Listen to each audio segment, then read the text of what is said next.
gabi sa inyong mga kauso at ako po ang inyong Kuya Ken na magbibigay sa inyo ng trivia sa likod ng mga trending na balita. At ang una natin pag-uusapan ay tungkol sa ang pera na hindi bitin. Alamin! Marahil ay marami nga sa atin ang nahihirapan lalo na sa usaping pinansyal. At alam din naman natin na sa panahon natin ngayon ay halos lahat nakatutok na sa social media.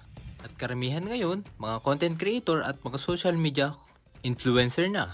Ngunit datapwat, subalit, ay kailangan natin maging masuri sa pagpili ng ating social media influencer na ating papakinggan. Dahil kung hindi tayo magiging maingat at mapanuri, hindi malayong ang makuha nating impormasyon ay mali at makasama sa ating buhay pinansyal.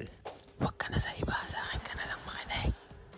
At meron akong 5 basic tips for saving money. Number 1. Increase your financial knowledge. Dahil upang maging masinop sa pera, kailangan mo ng sapat na financial literacy. Number 2. Track your expenses. Dahil importante na namomonitor mo kung magkano ang pumapasok at lumalabas sa iyong pera para hindi ka magulat kung saan ba ito napunta. Number 3. Set saving goals. Para alam mo kung magkano ang kailangan mong pag-ipunan at kung kailan mo ma-achieve ang iyong goals. Number 4. Pay God and yourself first. Ang isa sa investment natin pumunta sa langit ay ang tumulong sa mga nangangailangan. At syempre, wag din natin kalimutang mag-invest para sa ating sarili. Dahil higit sa lahat, darating ang panahon na tayo ay mangangailangan din lalo na pag tayo ay nag-retire. And last but not the least, number 5, increase your assets.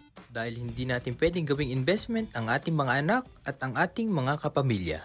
In case na mabibigyan tayo ng live too long, ay hindi tayo aasa sa tulong.